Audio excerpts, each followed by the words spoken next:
Hi friends, welcome to achievement zone YouTube channel. So చాలామంది అయితే Telangana ICET అయితే రాశారు. దగ్గర 71,000 మంది అయితే 72,000 మంది అయితే దగ్గర రాశారు. రేపైతే అసలు ఎంతమంది రాశారు, ఎన్ని పోస్టులు ఉన్నాయనేది అయితే డీటెయిల్స్ అయితే తెలుస్తాయన్నమాట. సో ఈ వీడియోలో తెలంగాణ ఐసెట్కి సంబంధించి కానీ ఏపీ ఐసెట్కి సంబంధించి కానీ మన ఛానల్లో అప్డేట్స్ ఇస్తూ ఉంటాను. అలానే ఛానల్లో ఒక కామన్ స్టూడెంట్కి ఎలాంటి డౌట్స్ వస్తాయి, ఎలాంటి ఏం చేయాలి, ఎగ్జామ్కు ముందు తర్వాత అయినా ఎగ్జామ్ తర్వాత అయినా కాలేజీలు ఎలా సెలెక్ట్ చేసుకోవాలి, ఎంబీఏ అయినా ఎంసీఏ అయినా కౌన్సిలింగ్కి ఏ డాక్యుమెంట్స్ కావాలి, ఏంటి కాలేజ్ ఫీజులు ఎంత ఉంటాయి ఏంటి అనేది అయితే పూర్తిగా మన ఛానల్లో అయితే అప్లోడ్ చేస్తూ ఉన్నాను లాస్ట్ 1 year నుంచి. సో ఈ వీడియోలో నా ఐసెట్ ర్యాంక్ ఎంత వచ్చింది, నా ఐసెట్ ర్యాంక్ ద్వారా నాకు ఎన్ని మార్కులు వచ్చాయి, ఎన్ని మార్కుల ద్వారా ఎంత ర్యాంక్ వచ్చింది అనేది అయితే చెప్తాను. సో దీని ద్వారా మీకైతే ఒక ఐడియా వస్తుంది, ఇన్ని మార్కులు వస్తాయి, ఇన్ని ర్యాంక్ వస్తుందా, ఎంత ర్యాంక్ వస్తుందా అనేది అయితే మీకైతే ఒక ఐడియా వస్తుంది. సో వీడియో అయితే పూర్తిగా చూడండి. నాకు సెక్షన్ ఏలో ఎంత వచ్చాయి, సెక్షన్ బిలో ఎన్ని వచ్చాయి, సెక్షన్ సిలో ఎన్ని వచ్చాయి, నా కేటగిరీ ఏంటి అనేది అయితే పూర్తిగా అయితే చెప్తాను. సో వీడియో అయితే పూర్తిగా చూసేయండి.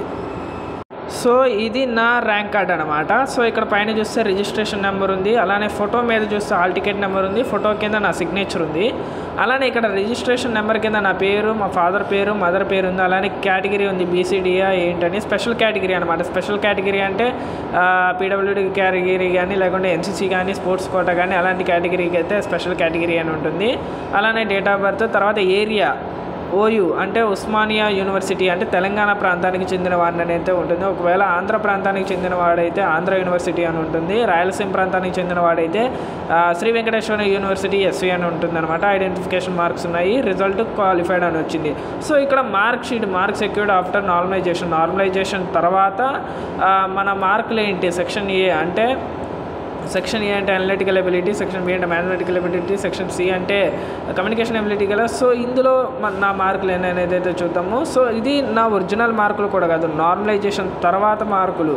సో నార్మలైజేషన్ తర్వాత మార్కులు సెక్షన్ ఏలో 52.13 వచ్చింది, సెక్షన్ బిలో 16.46 వచ్చింది, అలానే సెక్షన్ సిలో 32.71 అయితే వచ్చిందనమాట. టోటల్గా 101.31 అయితే వచ్చింది. నా ర్యాంక్ వచ్చేసరికి 867 అయితే వచ్చిందనమాట. సో నేను నా ఇంటర్లో మ్యాథ్స్ చదవటం వల్ల నేను ఎంబీఏకి ఎంసీఏకి రెండింటికి అయితే ఎలిజిబుల్ అయ్యాను అనమాట. సో ఈ ర్యాంకుతో ఖచ్చితంగా ఉస్మానియా యూనివర్సిటీలో అయితే ఎంబీఏకి కానీ ఎంసీఏకి కానీ ఖచ్చితంగా సీటు కొట్టే ఛాన్సెస్ అయితే చాలా ఉన్నాయన్నమాట.